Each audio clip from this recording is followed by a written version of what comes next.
റോഡിലൂടെ കുതിക്കുന്ന motor cycle മുതൽ ആകാശത്തിലൂടെ പറന്നുയരുന്ന വിമാനം വരെ ഓരോ യന്ത്രത്തിനും ഊർജം നൽകുന്നത് ഇന്ധനമാണ്. ഈ ഇന്ധനങ്ങളുടെ എല്ലാം അടിസ്ഥാന ഘടകമാണ് ക്രൂഡ് ഓയിൽ അഥവാ അസംസ്കൃത എണ്ണ. ഖനനം ചെയ്തെടുക്കുന്ന ക്രൂഡ് ഓയിലിനെ ശുദ്ധീകരിച്ചാണ് പെട്രോൾ, ഡീസൽ, മണ്ണെണ്ണ, ജെറ്റ് ഫ്യൂവൽ തുടങ്ങിയ വിവിധ തരം ഇന്ധനങ്ങളാക്കി മാറ്റുന്നത്. 1930 മുതൽ വലിയ തോതിൽ ക്രൂഡ് ഓയിൽ ഖനനം നടക്കുന്നുണ്ട്. ലോകത്തെ ഏറ്റവും കൂടുതൽ ക്രൂഡ് ഓയിൽ ഉൽപ്പാദിപ്പിക്കുന്ന രാജ്യം ഏതാണെന്ന് ചോദിച്ചാൽ പലരുടെയും മനസ്സിലേക്ക് ആദ്യം വരുന്നത് സൗദി അറേബ്യ, കുവൈറ്റ്, UAE പോലുള്ള ഏതെങ്കിലും ഗൾഫ് രാജ്യങ്ങളിലേക്കായിരിക്കും. എന്നാൽ US എനർജി ഇൻഫർമേഷൻ അഡ്മിനിസ്ട്രേഷന്റെ ഏറ്റവും പുതിയ റിപ്പോർട്ടുകൾ ഈ ധാരണകളെ തിരുത്തി കുറിച്ചുകൊണ്ട് ലോകത്തിലെ ഏറ്റവും വലിയ ക്രൂഡ് ഓയിൽ ഉൽപ്പാദകരുടെ പട്ടിക പുറത്തുവിട്ടിരിക്കുകയാണ്. ഈ പട്ടികയിൽ ഒന്നാം സ്ഥാനത്ത് ഗൾഫ് രാജ്യങ്ങളൊന്നുമല്ല, മറിച്ച് മറ്റൊരാളാണ്. US എനർജി ഇൻഫർമേഷൻ അഡ്മിനിസ്ട്രേഷന്റെ റിപ്പോർട്ട് പ്രകാരം ലോകത്ത് ഏറ്റവും കൂടുതൽ ക്രൂഡ് ഓയിൽ ഉൽപ്പാദിപ്പിക്കുന്ന രാജ്യം മറ്റാരുമല്ല, അത് അമേരിക്കയാണ്. ഓരോ ദിവസവും ഞെട്ടിക്കുന്ന കണക്കുകൾ നിരത്തിയാണ് അമേരിക്ക ഈ സ്ഥാനം ഉറപ്പിക്കുന്നത്. ഏകദേശം 21.9 ദശലക്ഷം ബാരൽ ക്രൂഡ് ഓയിലാണ് അമേരിക്ക ദിനം പ്രതി ഉൽപ്പാദിപ്പിക്കുന്നത്. ഈ കണക്ക് എത്ര വലുതാണെന്ന് മനസ്സിലാക്കാൻ രണ്ടാം സ്ഥാനത്തുള്ള രാജ്യത്തിന്റെ ഉൽപ്പാദനവുമായി താരതമ്യം ചെയ്താൽ മാത്രം മതി. രണ്ടാം സ്ഥാനത്തുള്ള സൗദി അറേബ്യയുടെ പ്രതിദിന ഉൽപ്പാദനം 11.13 ദശലക്ഷം ബാരൽ മാത്രമാണ്. അതായത് അമേരിക്കയേക്കാൾ വളരെ കുറഞ്ഞ ഉൽപ്പാദനമാണ് സൗദി അറേബ്യയ്ക്കുള്ളത്. ഈ വലിയ വ്യത്യാസം എണ്ണ ഉൽപ്പാദന രംഗത്ത് അമേരിക്ക കൈവരിച്ച മുന്നേറ്റത്തെയാണ് സൂചിപ്പിക്കുന്നത്. ഷെയിൽ ഓയിൽ ഖനനത്തിലെ പുരോഗതിയാണ് അമേരിക്കയെ ഈ നിലയിലേക്ക് എത്തിച്ചത്. അമേരിക്കയ്ക്കും സൗദി അറേബ്യയ്ക്കും പിന്നാലെ വരുന്ന രാജ്യങ്ങൾ ആരൊക്കെയാണെന്ന് നമുക്ക് നോക്കാം. റഷ്യയാണ് ക്രൂഡ് ഓയിൽ ഉൽപ്പാദനത്തിൽ 3-ാം സ്ഥാനത്തുള്ളത്. ഓരോ ദിവസം 10.75 ദശലക്ഷം ബാരൽ ക്രൂഡ് ഓയിലാണ് റഷ്യ ഉൽപ്പാദിപ്പിക്കുന്നത്. ഇന്ത്യയുടെ പ്രധാന ക്രൂഡ് ഓയിൽ ഇറക്കുമതി സ്രോതസ്സുകൾ ഒന്നാണ് റഷ്യ. യുക്രൈൻ യുദ്ധത്തിന് ശേഷം റഷ്യയിൽ നിന്ന് എണ്ണ വാങ്ങുന്നത് ഇന്ത്യ വർദ്ധിപ്പിച്ചിരുന്നു. ക്രൂഡ് ഓയിൽ ഉൽപ്പാദനത്തിൽ പലപ്പോഴും ശ്രദ്ധിക്കപ്പെടാതെ പോകുന്ന ഒരു രാജ്യമാണ് കാനഡ. എന്നാൽ പ്രതിദിനം 5.76 ദശലക്ഷം ബാരൽ ക്രൂഡ് ഓയിൽ ഉൽപ്പാദിപ്പിച്ചുകൊണ്ട് കാനഡ 4-ാം സ്ഥാനത്ത് നിലയുറപ്പിക്കുന്നുണ്ട്.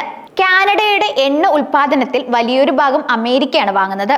സമീപകാലത്ത് ഇരു രാജ്യങ്ങളും തമ്മിൽ ചില നയതന്ത്ര പ്രശ്നങ്ങൾ ഉണ്ടായിട്ടും കാനഡയിൽ നിന്നുള്ള എണ്ണ ഇറക്കുമതി അമേരിക്ക നിർത്തിവെച്ചിരുന്നില്ല എന്നത് ശ്രദ്ധേയമാണ്. ഇത് ഇരു രാജ്യങ്ങളും തമ്മിലുള്ള എണ്ണ വ്യാപാരത്തിന്റെ പ്രാധാന്യം വിളിച്ചോതുന്നതാണ്. ഓരോ ദിവസവും 5.26 ദശലക്ഷം ബാരൽ എണ്ണ ഉൽപ്പാദിപ്പിച്ചുകൊണ്ട് ചൈന 5-ാം സ്ഥാനത്തുണ്ട്. ലോകത്തിലെ ഏറ്റവും വലിയ എണ്ണ ഉപഭോക്താക്കളിൽ ഒന്നായ ചൈനയ്ക്ക് സ്വന്തമായി വലിയ ഉൽപ്പാദന ശേഷി ഉണ്ടെന്നത് ശ്രദ്ധേയമാണ്. പശ്ചിമേഷ്യയിലെ പ്രധാന എണ്ണ ഉൽപ്പാദകരിൽ ഒന്നായ ഇറാഖ് പ്രതിദിനം 4.42 ദശലക്ഷം ബാരൽ എണ്ണ ഉൽപ്പാദിപ്പിച്ച് 6-ാം സ്ഥാനത്താണ്. ഇന്ത്യ, റഷ്യ കഴിഞ്ഞാൽ ഏറ്റവും കൂടുതൽ എണ്ണ ഇറക്കുമതി ചെയ്യുന്നത് ഇറാഖിൽ നിന്നാണ്. ദക്ഷിണ അമേരിക്കയിൽ നിന്ന് ഈ പട്ടികയിൽ ഇടം പിടിച്ച പ്രധാന രാജ്യമാണ് ബ്രസീൽ. 4.41 ദശലക്ഷം ബാരലാണ് ബ്രസീലിന്റെ പ്രതിദിന ഉൽപ്പാദനം. ഗൾഫ് രാജ്യങ്ങളിൽ നിന്ന് ഈ പട്ടികയിൽ 8-ാം സ്ഥാനത്തുള്ളത് UAE ആണ്. ഓരോ ദിവസവും 4.16 ദശലക്ഷം ബാരൽ ക്രൂഡ് ഓയിലാണ് UAE ഉൽപ്പാദിപ്പിക്കുന്നത്. പ്രതിദിനം 3.99 ദശലക്ഷം ബാരൽ ക്രൂഡ് ഓയിൽ ഉൽപ്പാദിപ്പിച്ച് ഇറാൻ 9-ാം സ്ഥാനത്തുമുണ്ട്. എന്നിരുന്നാലും അമേരിക്കയുടെ ഉപരോധങ്ങൾ കാരണം ഇറാന്റെ എണ്ണയ്ക്ക് ആഗോള വിപണിയിൽ വേണ്ടത്ര സ്വാധീനം ചെലുത്താൻ കഴിയുന്നില്ല.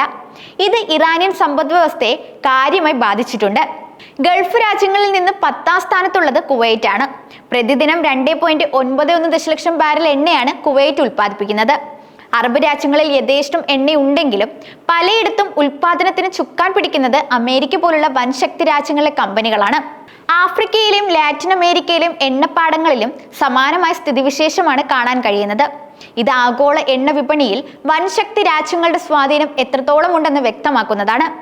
അതേസമയം അമേരിക്ക ഇറാനെ ആക്രമിച്ചതോടെ ആശങ്കയിലാണ് പശ്ചിമേഷ്യ, പ്രത്യേകിച്ച് ഗൾഫ് രാജ്യങ്ങൾ. അമേരിക്കയുടെ നിരവധി സൈനികർ തമ്പടിച്ചിരിക്കുന്നത് ഗൾഫ് രാജ്യങ്ങളിലാണ്. ഇറാൻ ഏത് രീതിയിലാണ് പ്രത്യാക്രമണം നടത്തുന്നതെന്ന് വ്യക്തമല്ല. ശക്തമായ തിരിച്ചടി ഉണ്ടാകുമെന്നാണ് ഇറാൻ വ്യക്തമാക്കിയിട്ടുള്ളത്. തങ്ങൾ തുടങ്ങിയ യുദ്ധമല്ലെങ്കിലും അവസാനിപ്പിക്കുന്നത് തങ്ങളായിരിക്കുമെന്നാണ് ഇറാൻ പറയുന്നത്. 2020 ഇറാന്റെ സൈനിക മേധാവി ഖാസിം സുലൈമാനിയെ അമേരിക്കൻ സൈന്യം ഇറാഖിൽ വെച്ച് കൊലപ്പെടുത്തിയ വേളയിൽ ഇറാൻ സൈന്യം ശക്തമായ ആക്രമണം നടത്തിയിരുന്നു. വിദേശ രാജ്യത്ത് അമേരിക്കൻ സൈന്യം ഇത്രയും ശക്തമായ മിസൈൽ ആക്രമണം നേരിട്ടത് അന്നായിരുന്നു. 100-ലധികം US സൈനികർക്ക് ഗുരുതരമായി പരിക്കേറ്റ സംഭവമായിരുന്നു അത്. ഇത്തവണ എന്താണ് ഇറാൻ കരുതിയിരിക്കുന്നതെന്ന് GCC രാജ്യങ്ങളും ആശങ്കയിലാണ്. സൗദി അറേബ്യ, UAE, ഒമാൻ എന്നീ രാജ്യങ്ങൾ ഇറാനെ മാത്രമല്ല ഹൂതികളെയും പേടിക്കേണ്ടതായിട്ടുണ്ട്. യമനിലെ ഹൂതി വിഭാഗം നേരത്തെ ഈ 3 രാജ്യങ്ങൾക്കും ഭീഷണിയായിരുന്നു. അമേരിക്കയുടെ ചരക്കുകളും തടഞ്ഞിരുന്നു. ഒടുവിൽ ഇവരുമായി ചർച്ച നടത്തി കരാർ ഉണ്ടാക്കിയാണ് രംഗം ശാന്തമാക്കിയത്. ഇറാനെ ആക്രമിച്ച സാഹചര്യത്തിൽ ഇടപെടുമെന്ന് ഹൂതികൾ വീണ്ടും പ്രഖ്യാപിച്ചു കഴിഞ്ഞിട്ടുണ്ട്. അതുകൊണ്ട് തന്നെ ഇവർ സൗദിക്കെതിരെ ആക്രമണം പുനരാരംഭിക്കുമോ എന്ന ആശങ്കയുമുണ്ട്. ഇറാനെയും ഹൂതികളെയും നിരീക്ഷിക്കേണ്ട അവസ്ഥയിലായി സൗദി അറേബ്യ.